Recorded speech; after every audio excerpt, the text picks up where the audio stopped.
semuanya, Assalamualaikum warahmatullahi wabarakatuh.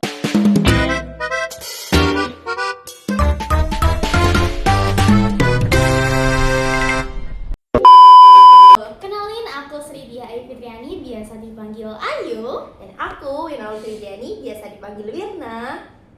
Nah, kira-kira kita bakal bahas apa nih? Kayaknya kita bahas ini aja sudah sih Kak, yang kemarin sempat dibahas di kelas tentang culture shock gitu. Oh iya, itu matkul komunikasi antar budaya dan agama ya? Iya betul. Nah, menurut kamu apa itu culture shock? Kalau culture shock, menurut pemahaman aku yang kemarin sempat dibahas ya, culture shock itu kayak penyesuaian diri kita atau cara kita beradaptasi ke lingkungan baru atau di budaya baru mungkin gitu Kak. Iya. Dan kayaknya tuh kemarin sempat dibahas deh Kak, ada tahapan-tahapan culture shock, tapi aku kayak lupa. Kak Lena inget gak ya? Oh, aku ingat. Jadi tahapan culture shock itu ada 4 gitu.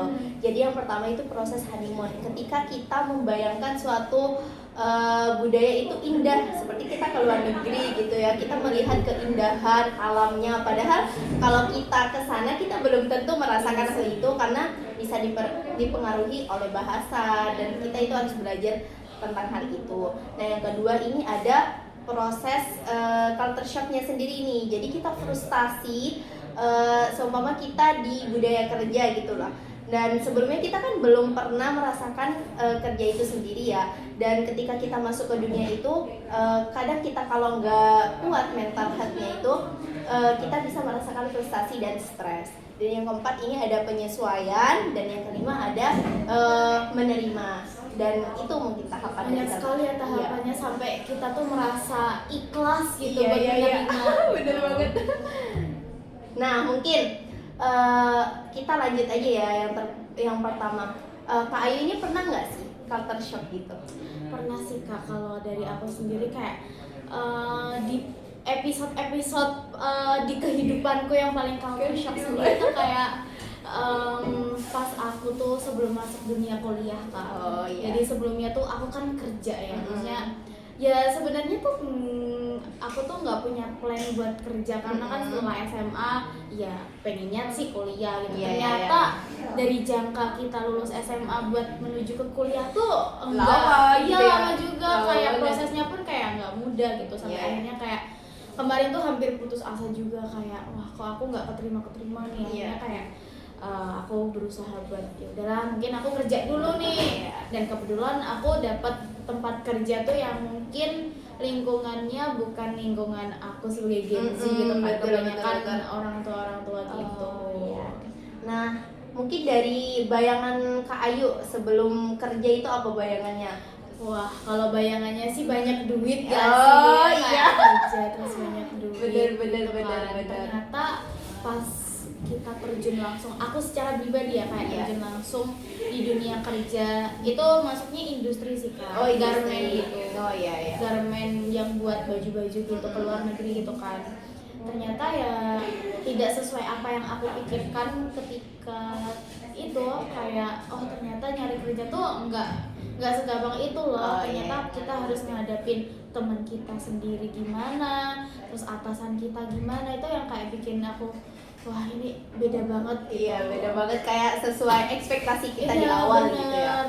Nah, untuk tahap kedua nih Kak, kan ada tahap bagian frustasi atau kaget gitu melihat budaya baru. Itu Kak Ayu merasakan nggak?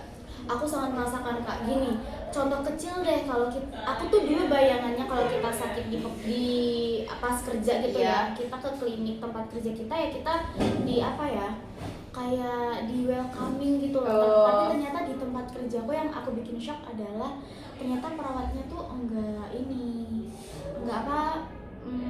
kurang ramah gitu ya. Kurang ramah karena mungkin karena di dunia kerjaku tuh mindsetnya ya kayak kejar target terus gitu.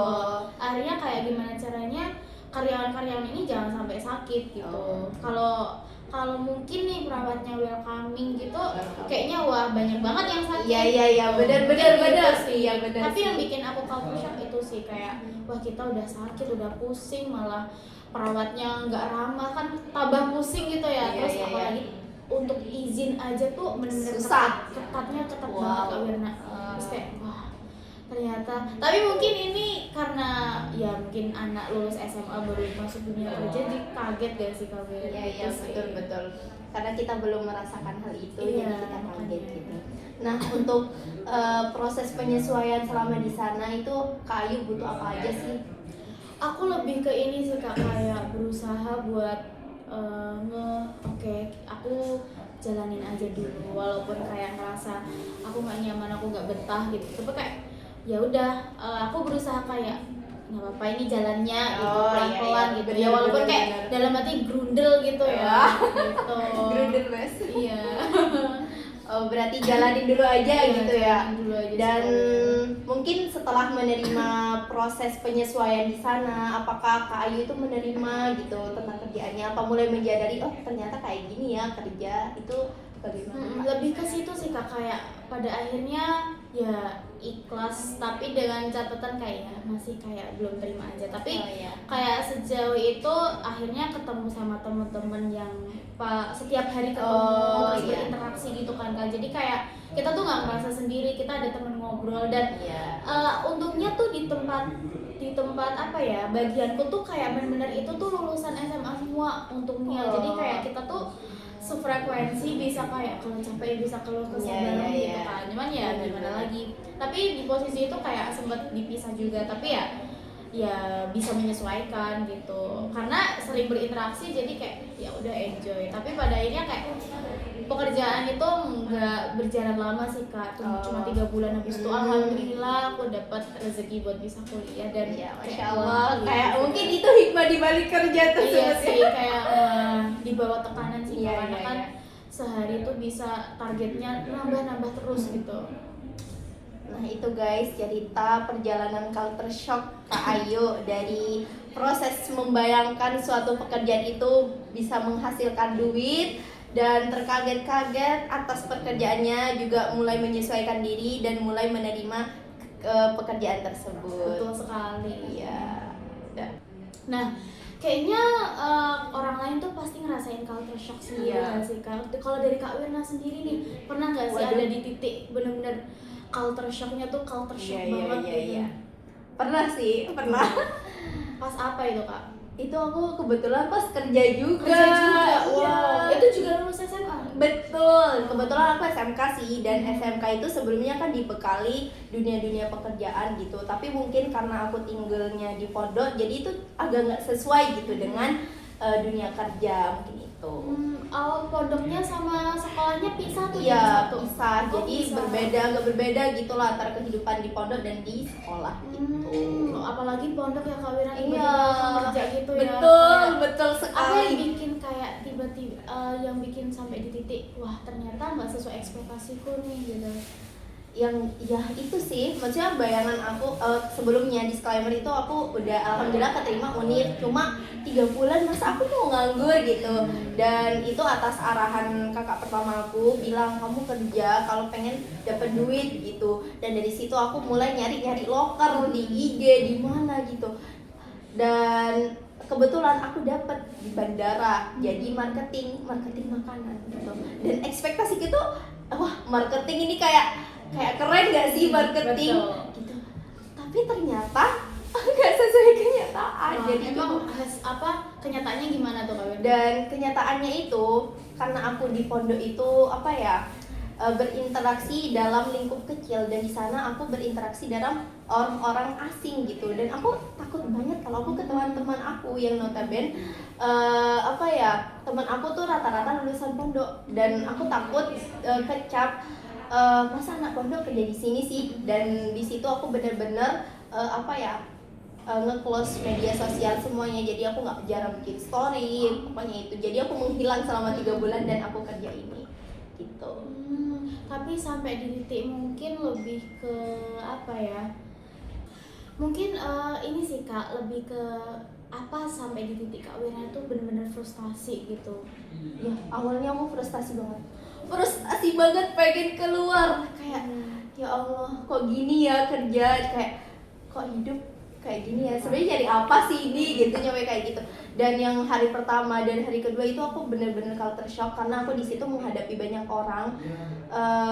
Dan yang paling membuat kaget itu kan aku introvert ya orangnya, dan di situ aku dipaksa introvert gitu. Jadi menawarkan makanan.